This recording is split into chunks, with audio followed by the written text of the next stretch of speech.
So you think you have carpal tunnel syndrome? Let's check it out.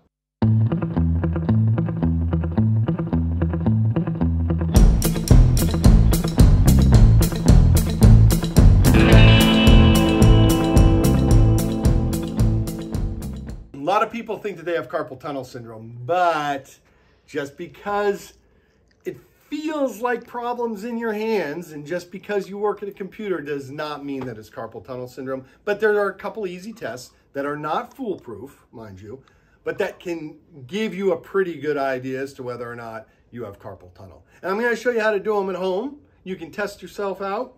And if the test seems to be positive, then you can get professional help. So, first and foremost, carpal tunnel syndrome originates from here.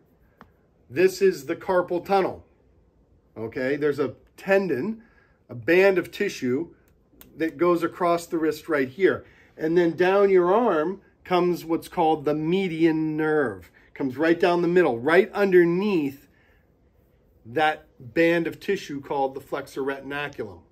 Now, when you do lots of repetitive movement, like mousing, like typing, like playing banjo, this gets inflamed. It gets inflamed to the point where the nerve doesn't have any room to breathe and is becoming compressed.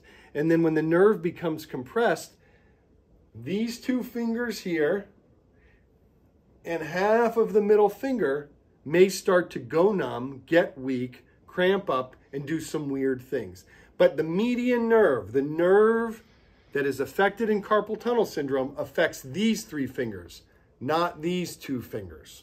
So you'll feel it in here, right? That's it. If it's out here, it's a different problem. So how do you test this? Well, the test is called Phelan's test, where you take your wrists and put them together like this. And then you gently lower your elbows, but keep your wrists together. You hold this for upwards of 30 seconds. And if you have carpal tunnel syndrome, more likely than not, again, it's not a foolproof test, but it's pretty good. It's what we all use to test our patients for carpal tunnel. After a number of seconds, you'll start to feel symptoms in these three fingers, usually numbness and tingling. And that's a positive Phelan's test indicating that you may have carpal tunnel syndrome. So if you've done this, and these three fingers on either hand have gone numb, and you have something in your life that would cause a lot of inflammation here, like mousing, typing, or playing, then you should seek professional help. Carpal tunnel syndrome, unless it gets out of hand, is usually something that can be dealt with pretty darn easily. It's only when it gets severe, because you haven't done what you need to do to prevent it from getting severe, that you will typically need surgery. Surgery is another talk for another video. This is Dr. Lou in under 2, trying to help you troubleshoot and identify carpal tunnel syndrome on your own before you spend hours waiting in the waiting room at the hospital, at your doctor's office, or elsewhere.